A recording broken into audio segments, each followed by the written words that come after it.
So hello everyone, this is doctor Vishal Jauhari और ये जो है ये अपनी आखिरी वीडियो है अपने ब्लड फिजियोलॉजी के अंदर, जिसके अंदर आज मैं आपको पढ़ाने वाला हूँ एरिथ्रोब्लास्टोसिस फीटल बीमारी के बारे में। और ये जो है डायरेक्टली यूनिवर्सिटी में लिखने के लिए आ जाती है शॉर्ट नोट में, बहुत ज्यादा इंपॉर्टेंट है। और देखो, ब्लड फिजियोलॉजी में अपन ने ना बहुत ज्यादा कम टॉपिक पढ़े, लेकिन जितने भी टॉपिक पढ़े हैं मोस्ट इंपॉर्टेंट टॉपिक हैं। इतने टॉपिक तो आपको अच्छे से कवर करके जाने ही है और मैं पूरी मेहनत कर रहा हूँ आपको पूरी फिजियोलॉजी पढ़ाने के लिए। तो मैं आपको पूरी फिजियोलॉजी पढ़ाऊंगा, एनाटॉमी मैंने पढ़ाई है, बायोकेमिस्ट्री पढ़ाई है, तो और मैं आपसे वादा करता हूं आपके एग्जाम से पहले मैं सब कुछ अपलोड कर दूंगा। चलिए आगे बढ़ते हैं। तो सबसे पहले अपन बात करते हैं सर इसका मतलब क्या होता है। देखो, सबसे पहले ना मैं तुम्हें इस नाम का मतलब बताता हूं। तो फीटालिस मतलब जब जब क्या होता है, बच्चा अपनी माँ की कोख के अंदर होता है, इंट्रा यूट्राइन लाइफ में इसे अपन बोलते हैं फीटस। जैसे पैदा हो जाता है तो अपन उसको बोलते हैं न्यूबॉर्न या फिर न्यूनेट। ठीक है, तो क्या होता है ना, ये जो बीमारी है ये बच्चों के अंदर होती है, न्यूबॉर्न के अंदर होती है, इसलिए इसको अपन बोलते हैं फीटालिस। Is that clear? फिर what is meaning of erythroblastosis? तो देखो, आप ना एरिथ्रोसाइट तो आपने सुना है, एरिथ्रोसाइट मतलब अपना आरबीसी, और एरिथ्रोब्लास्ट मतलब आरबीसी की जो इमेच्योर सेल जो रहते हैं, आरबीसी की सबसे पहले क्या आता है, आरबीसी की मम्मी सेल को अपन बोलते हैं एरिथ्रोब्लास्ट। ठीक है, और सिस का मतलब होता है बनना। तो ये जो बीमारी है ना, इस बीमारी के अंदर क्या होता है, जो अपना न्यूबॉर्न पैदा होता है ना, उसके अंदर क्या होता है, जो आरबीसी के इमेच्योर सेल जो होते हैं ना, एरिथ्रोब्लास्ट, वो अपने ब्लड के अंदर ज्यादा आ जाते हैं, क्योंकि वो ज्यादा बनते हैं। ज्यादा बनना मतलब एरिथ्रोब्लास्टोसिस उनका होता है, इसलिए इस बीमारी का नाम है एरिथ्रोब्लास्टोसिस फीटालिस, क्योंकि फीटस के अंदर एरिथ्रोब्लास्ट जो है वो बहुत ज्यादा होते हैं, क्योंकि वो ज्यादा बनते हैं। अब वो ज्यादा बन रहे हैं तो बन क्यों रहे हैं वो अपन समझते हैं।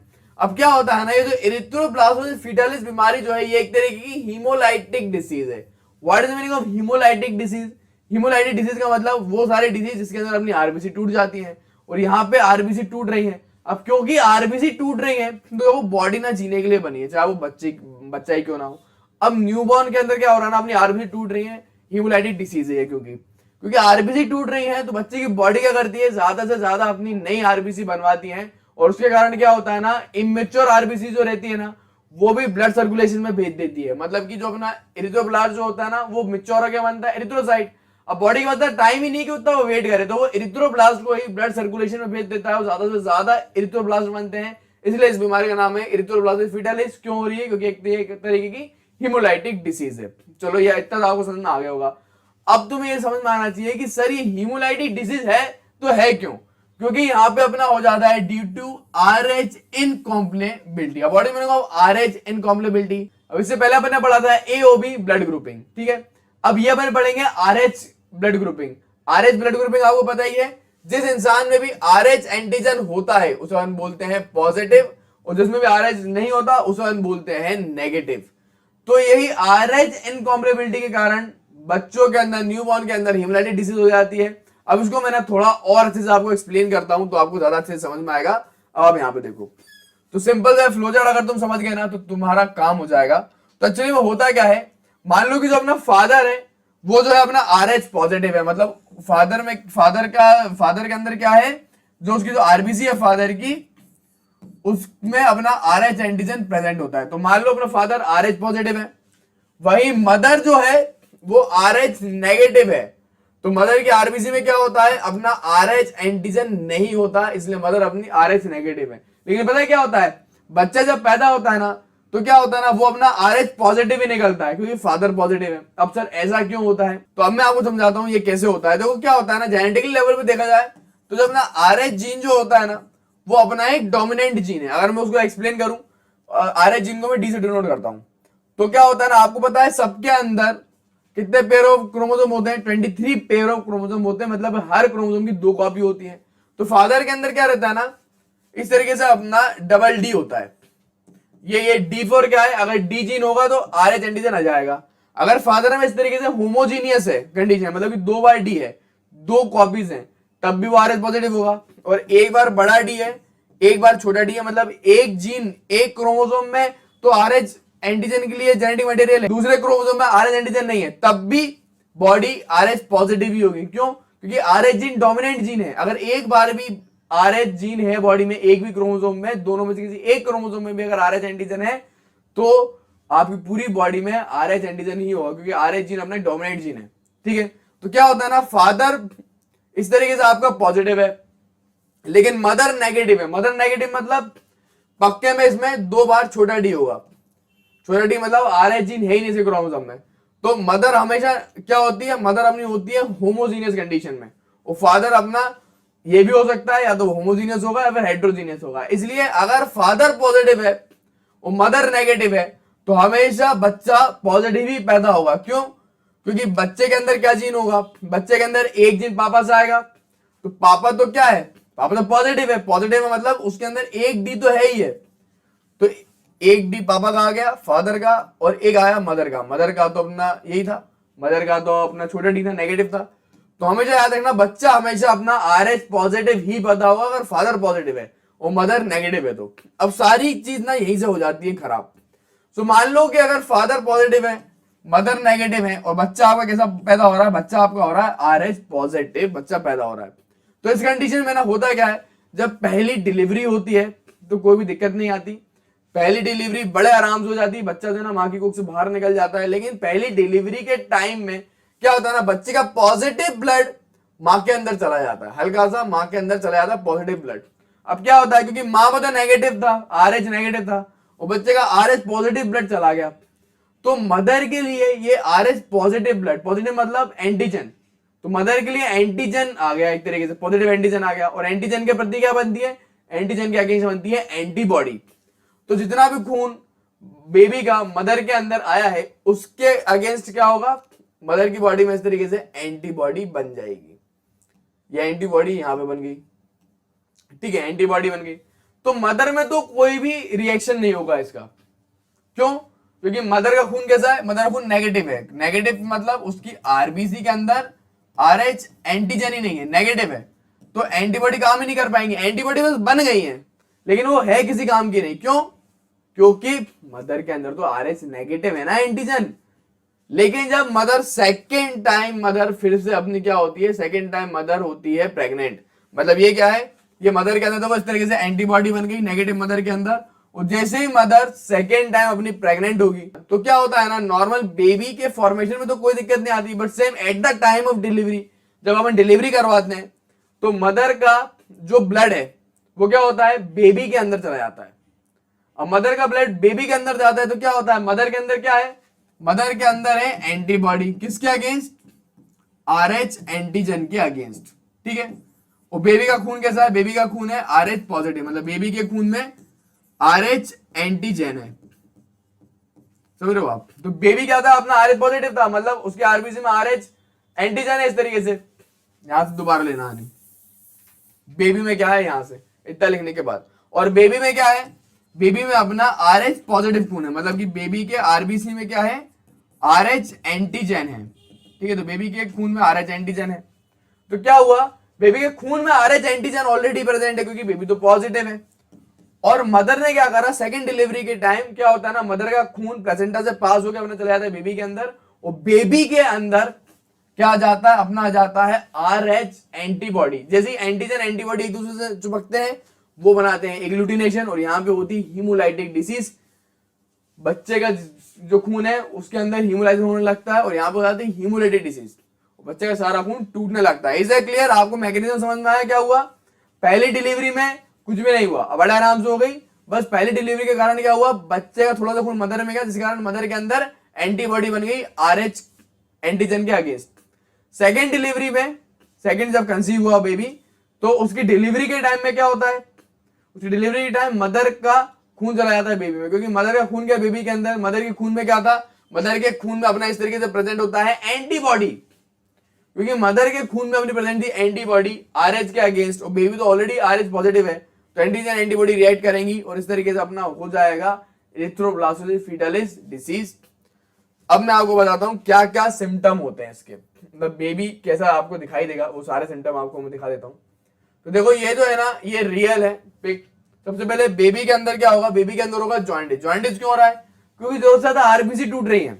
अब आप बोलो सर RBC टूटने से जॉइंटिस क्यों हो रहा है, जॉइंटिस मतलब पी लिया, जॉइंटिस क्यों हो रहा है, देखो RBC किससे बनता है, RBC का अपना अंदर होता है haemoglobin, haemoglobin, is that clear.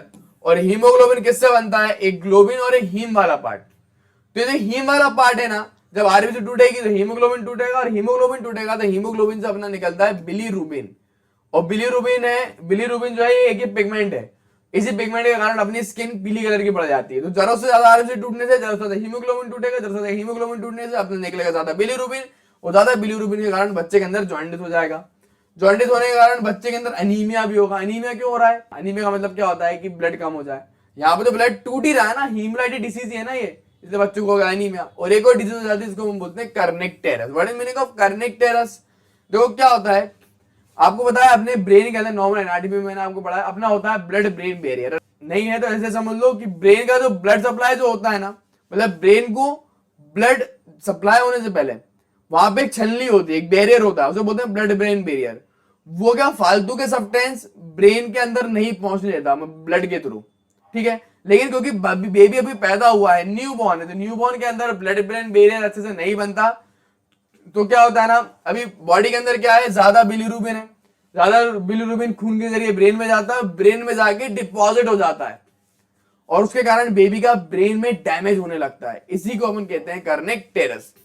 Is that clear? तो याद रखना, सबसे पहले फीटस में क्या होगा, सबसे पहले फीटस में आपको ज्यादा जॉन्डिस दिखाई देगा, आपको अनीमिया देखने को दिखाई देगा। उसका हाइड्रोफिटालिस, हाइड्रोफिटालिस मतलब बेबी के अंदर आपको देखने को मिलेगा एडीमा।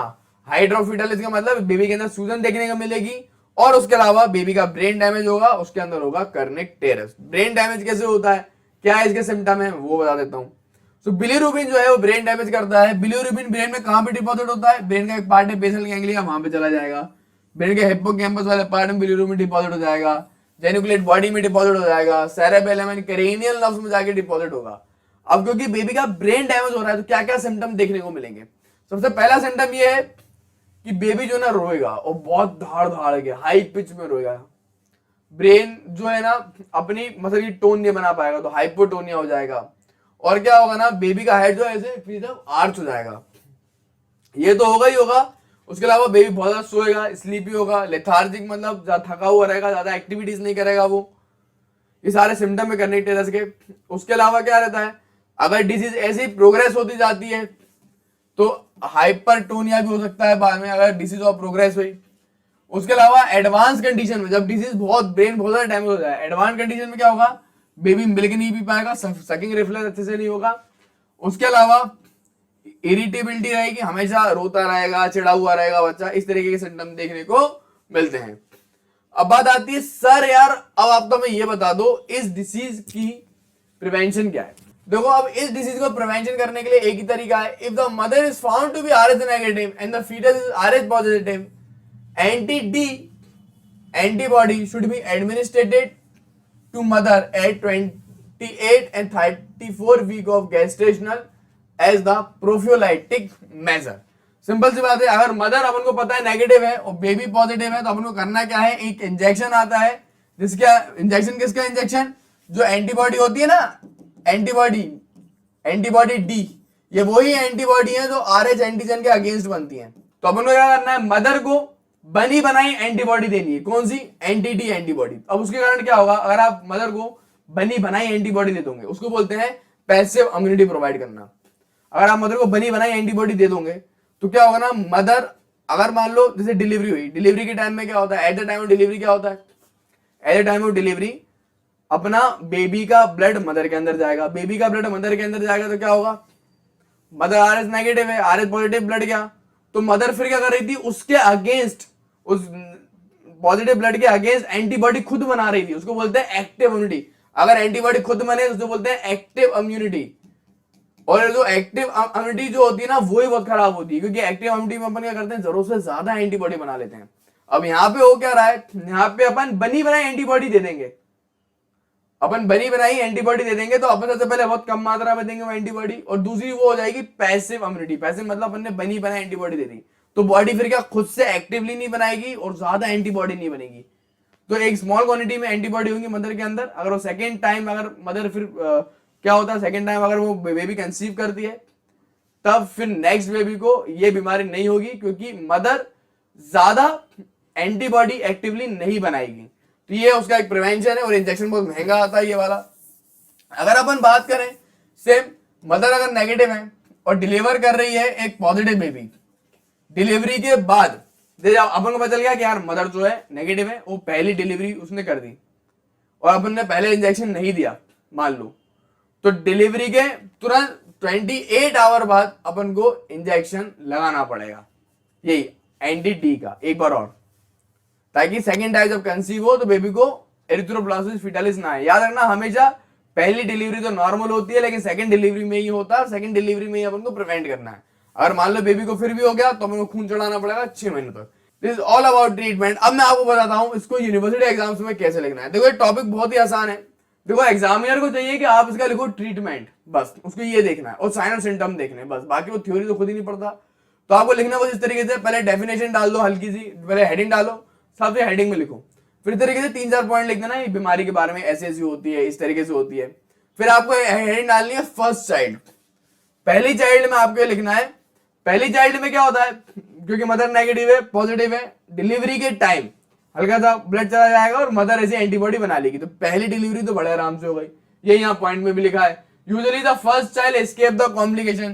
देखो पहले बच्चे के अंदर कोई भी कॉम्प्लिकेशन नहीं होते, this is because the RH antigen can not pass foetal blood into the mother through placenta barrier. Placenta barrier का मतलब क्या है, पहली प्रेगनेंसी में क्योंकि फीटल ब्लड यहाँ पे मान लो प्लेसेंटा है, मैंने थोड़ा गलत डायग्राम बनाया है, लेकिन मान लो प्लेसेंटा है, प्लेसेंटा में ना ऐसा एक बैरियर होता है जिसके कारण बच्चे का खून मदर तक नहीं जा पाता।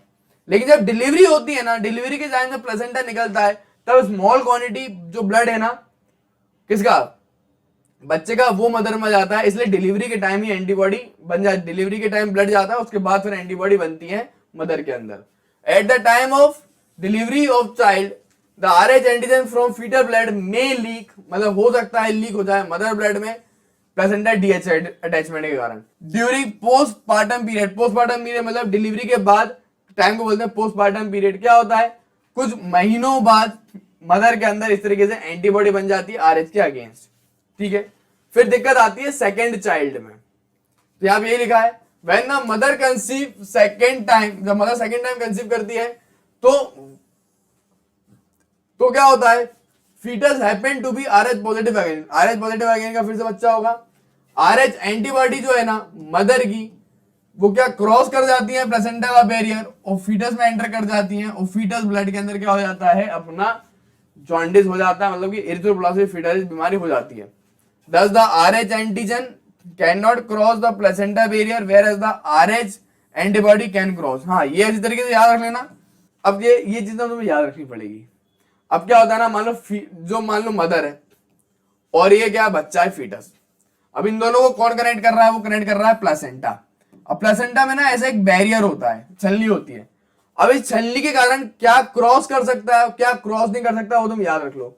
जो भी एंटीबॉडी वगैरह जो रहती है ना, जो मदर में जितनी भी एंटीबॉडी है, वो सारी एंटीबॉडी ये सर्कुलेशन क्रॉस कर सकती है, मदर से बच्चे में जा सकती हैं, लेकिन बच्चे के अंदर जो एंटीजन होता है ना, वो मदर में नहीं जा सकता इस बैरियर के कारण। तो ये तुम याद रखना, ये यहाँ पे लाइन लिखी है कि RH एंटीजन क्रॉस नहीं कर सकता प्लेसेंटा का बैरियर, लेकिन RH एंटीबॉडी कर सकती है। अब क्योंकि मदर सेकेंड टाइम कंसीव हुआ है, सेकेंड बेबी है मदर का, तो सेकेंड टाइम में क्या होती है, एंटीबॉडी होती है, वो एंटीबॉडी फिर बच्चे में क्रॉस कर जाती हैं, जिसके कारण क्या होता है, RH antibody enter circulation, foetus cause the agglutination of RBC, मतलब कि वही एग्लूटिनेशन हो जाता है और हेमोलाइटिस डिसीज हो जाती है। तो इस तरीके से यूनिवर्सिटी एग्जाम में लिखना है। साइन सिम्टम में आपको बता ही चुका हूं, इसी तरीके से लिखना। सीवियर हेमोलाइसिस होता है जिसके कारण जॉन्डिस कॉज हो जाता है, ठीक है। अब इसको कंपनसेट करने के लिए ज्यादा से ज्यादा RBC अपन बनती है ना, बोन मैरो से तो बनती है, स्प्लीन से, लिवर से, बच्चा हर जगह से RBC बना रहा है। अब याद रखना ये बीमारी अब बच्चे में कब से हो रही है, बच्चों को ये भी कंफ्यूजन रहती है। क्या रहता है ना, माँ की कोख जब बेबी जो है मदर के अंदर है, मतलब कि इंट्रा यूट्रन लाइफ में, फीटस के इंट्रा यूट्रन लाइफ में एंटीबॉडी जो चली गई बच्चे के अंदर, तो बच्चे के अंदर ना जो माँ की कोख है तब से ये बीमारी है, एरिथ्रोब्लास्टोसिस फीटस बीमारी है। क्यों? क्योंकि RBC टूट रही है एंटीबॉडी के कारण। तो क्या होगा ना, उसको कंपलसेट करने के लिए बच्चा ज्यादा से ज्यादा RBC बनाएगा। कब? बोन मैरो से, स्प्लीन से, लिवर से। और कैसी RBC बनाएगा वो इमेच्योर RBC बनाने लगता है, एरिथ्रोब्लास्ट, इसलिए इसका नाम है एरिथ्रोब्लास्टोसिस फीटालिस, यही इस लाइन में लिखा हुआ है। Now may large and immature cell जो होते हैं ना प्रो एरिथ्रोब्लास्टिक स्टेज के, वो सर्कुलेशन के अंदर रह जाते हैं, जिसके कारण एरिथ्रोब्लास्टिक फिटालिस हो जाता है। यूजुअली क्या होता है, सीवियर अनीमिया, हाइड्रोफिटालिस एंड कर्निकटेरस, ये सारी पॉइंट है और इन सबको फिर एक एक करके पॉइंट वाइज तुम एक्सप्लेन कर लेना। तो इस तरीके से आपको यूनिवर्सिटी एग्जाम्स में लिखना है। होप सो आपको वीडियो बहुत पसंद आई हो। ये सारे नोट्स आपको मेरे इंस्टाग्राम पे मिल जाएंगे। भाई हाँ भैया। सोचो मैं आपके लिए क्या लेके आया हूँ। क्या लेके आया हो? भाई ये डॉक्टर का दिल लेके आया हूँ अब भी काट के। कौन सा डॉक्टर का दिल लिया भैया आप ये? अरे उसी ने जिसने मेरे को ए से बी दिया। अच्छा, वो गलत कुछ देने वाले का? हाँ डॉक्टर। अरे यार भैया, मैंने इनसे बोला था कि भैया नेक्स्ट अपने अभी ब्लड पूरा पढ़ लिया, तो मैंने इनसे बोला अपन अब आगे पढ़ेंगे सीवीएस, कार्डियोवास्कुलर सिस्टम। मैंने कहा ब्लड मुझे तो उसके लिए चाहिए दिल, और आप उस डॉक्टर का दिल उठा लाए। तो मैं तुमसे भी बोल रहा हूँ अच्छे से पढ़ लो ताकि अच्छा इलाज कर पाओ। अगर कोई टेढ़ा मेढ़ा सर्किट जैसा पगलेट फंस गया तो फालतू में क्या हो जाएगा फिर उसका। तो इस तरीके से पढ़ते रहो, और आप बहुत ही इंटरटेन आपको करके पढ़ा रहे हैं ताकि आप इस तरीके से पढ़ते रहे। Thanks for watching and keep learning.